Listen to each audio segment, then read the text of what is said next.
Hey guys, welcome to the channel. So today we're talking about, well, my top favorite TV show of this year, but it's not only mine. We're talking about The Studio. Let's watch first episode. I will comment and hope you like what I got to say. Okay, let's go.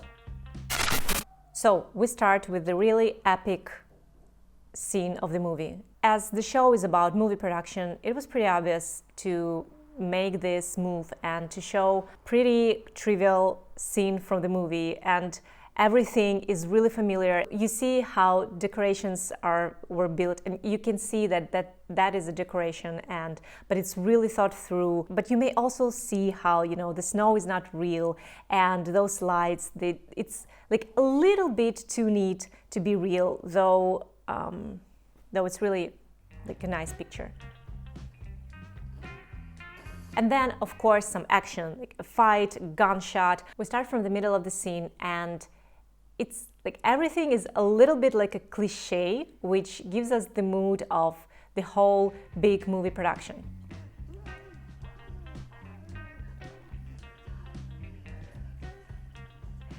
And we can see that our protagonist in this particular movie, he's like pretty cliche, a bit crazy, and he fights these guys and he's like making these faces.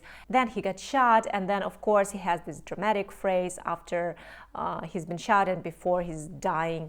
I mean, in this moment when I was watching, it was like pretty clear that any given moment right before or after the shot we will see and cut. Actually, a really awesome transition when we just saw it as a movie, and now we see it from the screen of the director camera and its director screen, and it immediately brings us to the backstage mode, and we understand, yeah, okay, this is definitely they're filming the movie. Okay, this dialogue, it's the pack of all the cliches about making a movie. So basically we see the actor who is really thinking through his character. He's thinking, okay, is it too much that I speed? Is it I also thought that I wanted to do this. What do you think? Like he's speaking in his creative language, and director, he's like a little bit babysitting, taking care of the actor so that actor will be happy, and he's doing like, hey, yes, you're doing perfect, like, a little bit like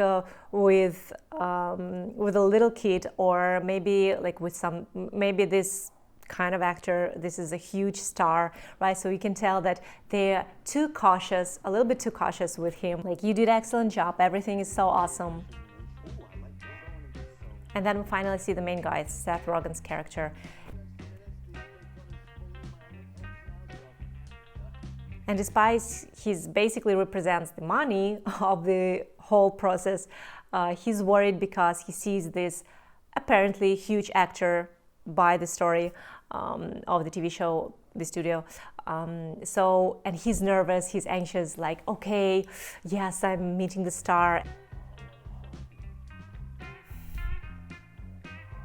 There are always two teams involved, and there are constant conflicts and constant arguing, but like a lot of nuances about it. So basically we have a creative team, directors, actors, screenwriters, designers, who else could it be, costume designers, makeup artists, all of these guys who make amazing creative work. And of course, any project can't live without it. But on the other side of the moon is the, let's call it, management team. I'm from that one.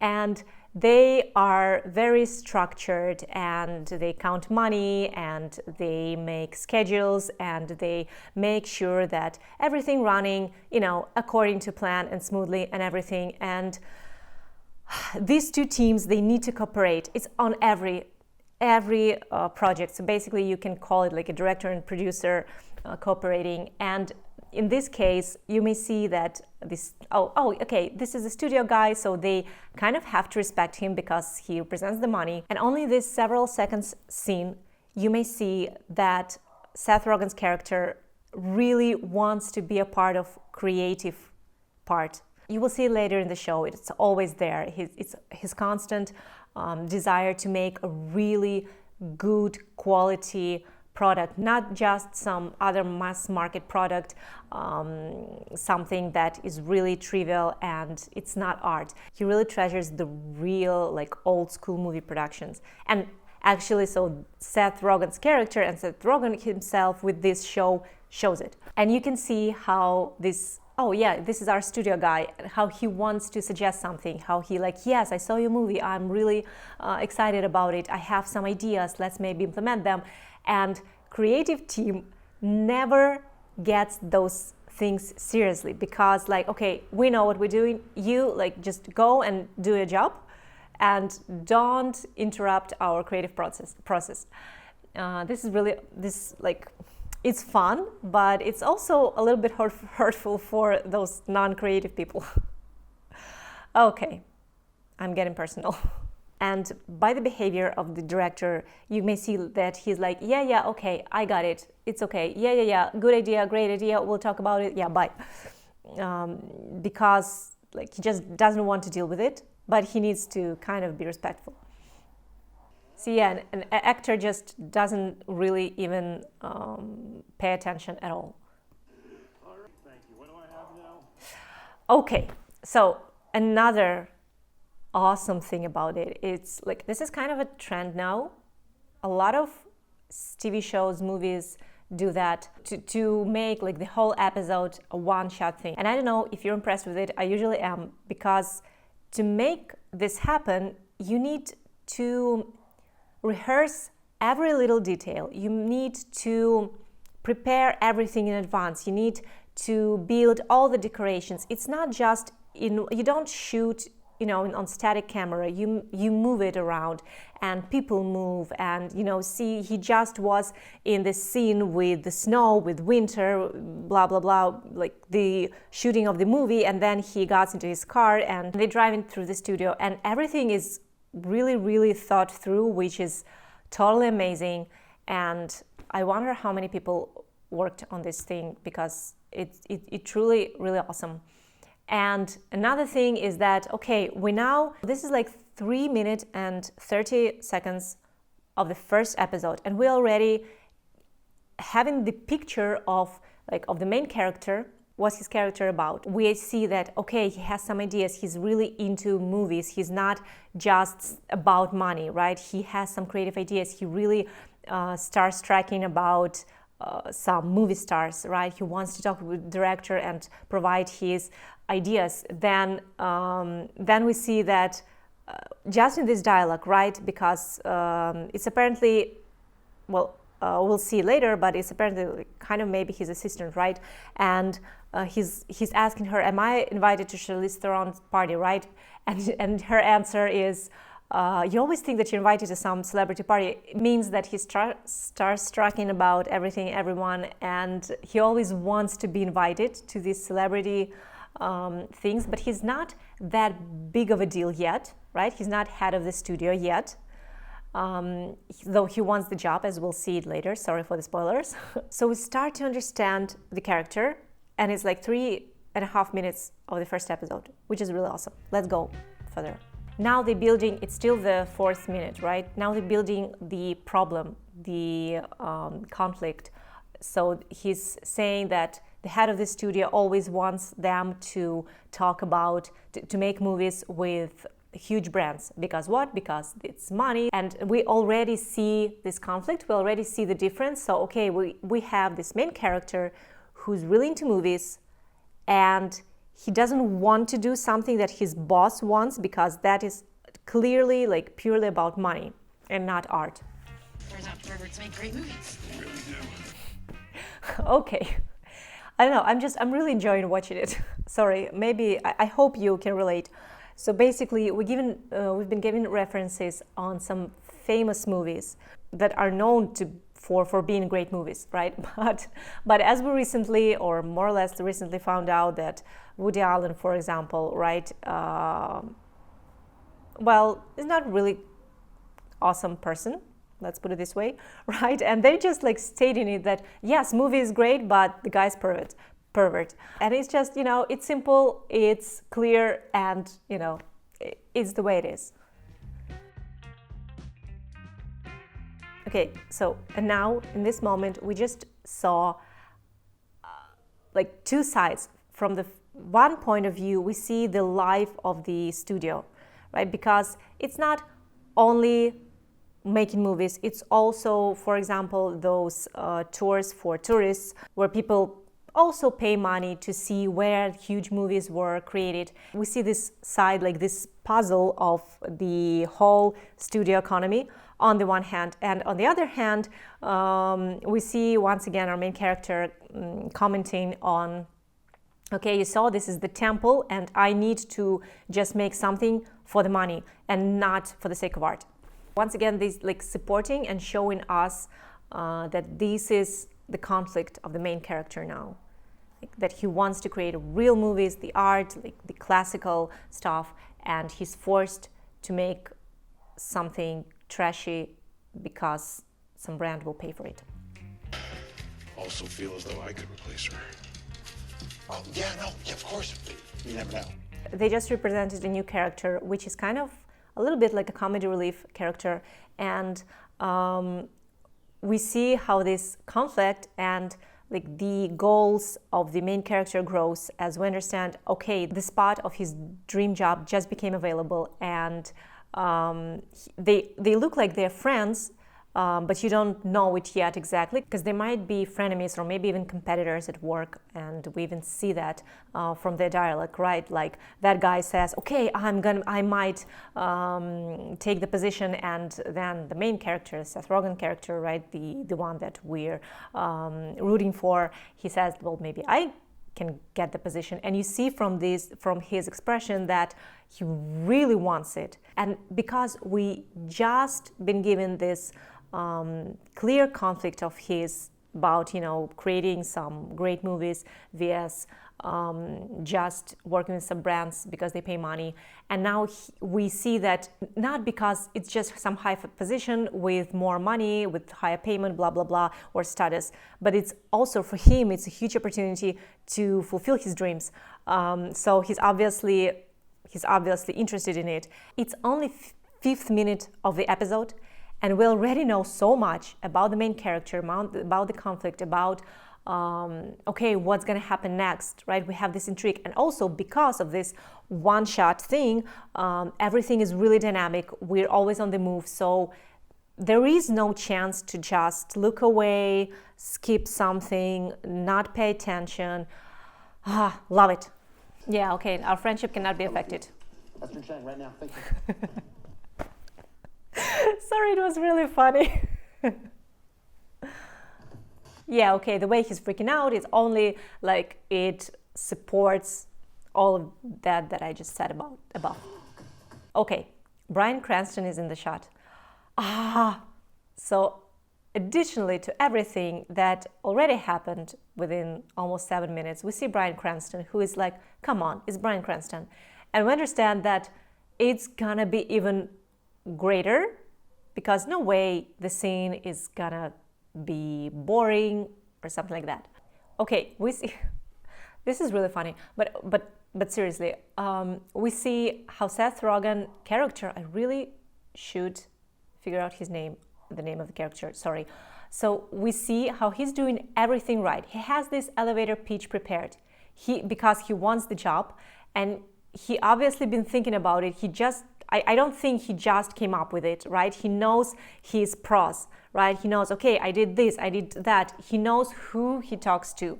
He understands that is the guy who wants to work with brands. That's why he needs to say, hey, I did something that brought us $3 billion, And then when he's been interrupted by the guy and like, okay, do you want green juice? Of course, you just say yes, everything that he needs to hear.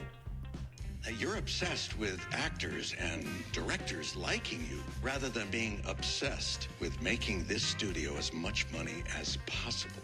Hey, what I just said, right? This is basically what I just explained, and we got this confirmation from Bryan Cranston's character, like everything that we just saw from the 8 minutes of the TV show of this episode, we got the confirmation that yes, but we see that Seth Rogen character, he is, okay, let me just check the name. Ooh, Fallout returns on December 17th. Awesome, maybe I will watch. So the studio, right? The studio, what is the character's name? Matt Ramick, right? Matt Ramick, yeah, so going back. But also we see that Matt is a little bit romantic about the whole job, about making movies, and you kind of see this whole conflict, and like you want to root for this guy because he's like, you know, a little ray of sunlight in this whole messy world where everything is about money, and he's just that old school dinosaur, anyhow, who wants to create art, and you really want to root for him. I am as bottom line oriented as anyone in this. But see, once again, he's saying all the right things. Like, hey, no, I'm all in for the money. Let's make money. Who needs art? Because he's been in this industry for a long time. He just mentioned, okay, since the first time I got here as a kid. So he understands how this whole thing works. We don't make films. We make movies. Important terminology. So there are films and there are movies. That is nice.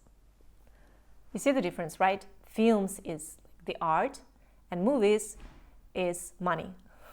The red drink, the guy who breaks through walls and says, oh yeah? Yes. That is perfect. Sorry, this is kind of really funny. So this is basically like the farthest opposite that you can imagine. And yet he's like, yeah, let's do that. Classic. Oh yeah. So, you know, this is classic. Just lie and you will get the job. And you need to do what's need to be done to get the opportunity to make what you really want to make. And then, of course, the intro is like the classic old school film intro. Hear my take. So, what made Barbie stand out so much in the marketplace? Famous white people. Okay, now we have this scene where this whole team of, I don't know, all of their job roles, but I guess they're from marketing and maybe some other executives. But nevertheless, like they're really all in for making money and for selling these techie ideas. And basically only Matt and Queen's characters, they are like, they want to make films. We remember films, movies, right? And they really not into this techie idea of Kool-Aid and like everything that Bryan Cranston just tried to sell. And now we see how the industry works from the inside. Like the majority of the studio, of the industry, they are all in for making this stuff. And those who want to create art, their ideas is not that popular because you can't earn that much because it's not pop culture, you know. You want to make a fucking fancy Kool-Aid movie? Why? Matt really wants to make a film, you know, really awesome, quality, potentially Oscar winner movie, and he tries to sell it to the team. And he's like, see, Barbie is just like a doll, right? It's like a pop culture doll, but they made a great movie, so we can do the same. He tries to say this, right? He really wants to make it work. And then we continue this idea. It's not only this main guy in the studio who wants to earn money and doesn't care about the art. It's like, it's the whole war. They don't care about Oscars. Well, to be honest, I don't watch Oscars for a long time as well. But I used to do it every year. But something went really wrong there. It's like, okay, let's not discuss it now. Pull the trigger on a director by then. You could do that, right? Yeah, totally should. Matt just got himself a new challenge. He needs to find a director like within a couple of days. And he really wants to have someone like Scorsese, but he's like, he can't say no, or he can't say that he can't do something to his boss who just got him the job of his dreams. right? So he just say, yes, of course, no problem, I will do it. And then he goes and does anything he can to make it happen. And that's where compromises starts. He has this whole dream, the picture. First, the picture is really bright. He will got this job role, right? He will got this dream job of his, and he will create awesome, really classical, high quality films. And then he got first challenge is that no, he can't. He needs to work with this Kool-Aid brand, and he needs to do something with it. And he's like, okay, I will compromise. We will work with this brand, but we'll still create a great movie because we will have a director and screenwriter behind it, and that's what will make it work because Barbie made it. And then he got a new challenge that he wanted some awesome director, right? But he doesn't have time. He needs to compromise once again his values, his dreams. And so he's like, okay, send me that guy. Kool-Aid girl becomes their only hope.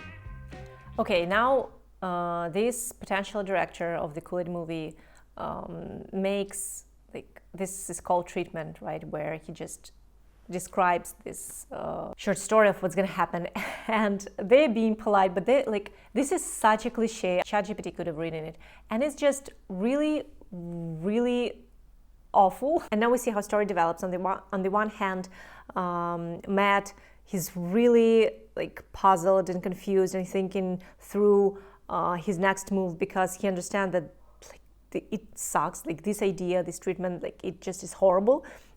He really doesn't want to make movie. You can like that, but on the other hand, he has this pressure from the boss. He's really tight with deadlines, so he needs to make a decision. And while this is going on, this guy starts to ask about the ex boss, this Patty,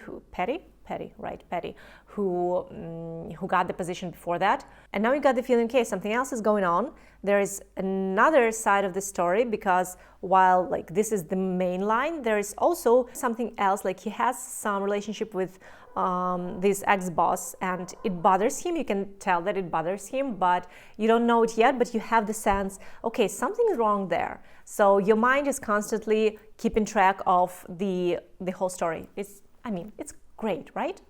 So he's riding in this car, listening to the radio, and the guy on the radio is talking about himself, right? About Matt, how he is looking for the director of this Kool-Aid movie. So everything has been out, and this is another part of the industry where you can't just make your job. You should also thinking about, okay, everyone will know, there will be opinions, there will be comments on his job, and this is his fresh new job position that he really dreamed of.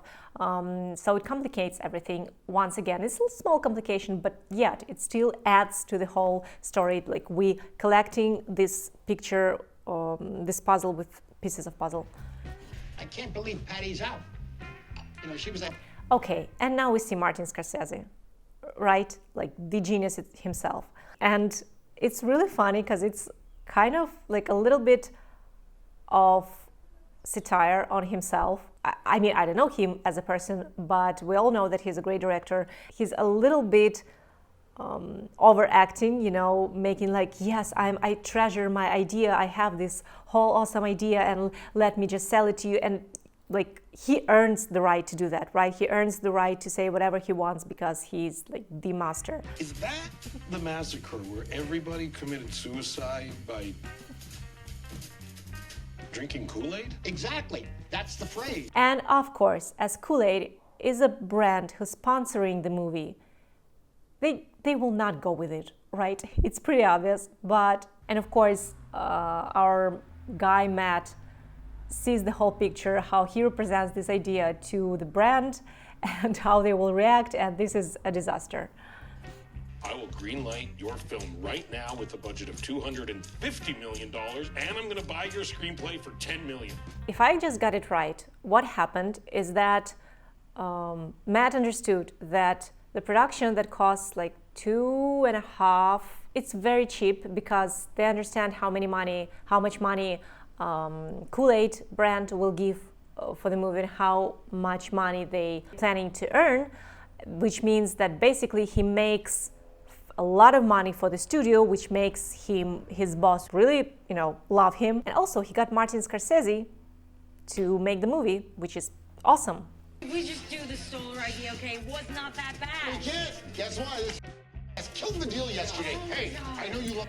Okay, so of course the massacre idea just blows up in everyone's face. They can't go with it. It's a total disaster. Brand won't go with it as well. So marketing came up with this crazy, really tacky teaser, and they already rejected the director. But now they're thinking, okay, that wasn't that bad, right? We can still go with it. So now crazy stuff is happening. They're all panicking, they're all arguing, and we have a new dynamic on the screen, which is awesome. And after all, of course, he decides to go with this tacky marketing idea because there is no way he will sell Martin Scorsese idea, a film about mass murdering that will somehow represent the brand who pays a lot of money to the main guy whose only goal is to earn money. So now basically he went from these high standards, from the whole, really amazing dream of creating an awesome movie, through several compromises to making a horrible movie, and also killing the script of Martin Scorsese, and which is basically makes him the enemy of all those people he really adores, all those filmmakers, actors, who understands what truly filmmaking is about. That is really a low thing to do, but he goes with it, and it's horrible, but it's hilarious. How dare you show your face at my door? And finally, we see what's happening with his ex-boss and a teacher who lost her job and whose job he got for himself, and she's really mad on the one hand, and on the other hand, she's just really upset and sad about what's happening, and she understands that it's not really his fault, right? And she's basically his teacher. She taught everything he knew. She brought him to the industry. Yeah, and we have this whole other thing of teacher-student relationship, pain, and it's another piece of drama that's going on in this comedy series, basically. And after the storm, after arguing, fighting, getting all of those emotions out, we see this peaceful sunset in LA and them discussing movies. It's just really nice, and they have the same values, but this is just what happens because it's business. Now I have this fear that my job is to ruin them. Okay. Yeah, and this is basically the bottom line of everything, that he loves movies, he dreamed of this job, he got it, and now his job is to ruin it, to ruin everything that he loves. This is the irony, this is the reality, and it's like when you wish for something, you might just not know what you're wishing for. It's kind of too realistic. But when it all comes together and you make a good movie, it's good forever. Okay, I got chills. This is a crazy industry. When you're working on some huge project and everything is messy, you're dealing with a lot of people who hardly ever agree with you, and some of them miss deadlines, some of them just simply don't like you, or some of them don't do their job the way you want them to do that, and everything is burning around you and everyone's crazy. And basically this is what they showed us with this episode. This whole episode, it was crazy, one after another, new challenges, new compromises, everything is really intense, and then this beautiful sunset, really calm music, and what she just said, you make a great movie and it stays like that forever. You can rewatch, generations will rewatch that movie.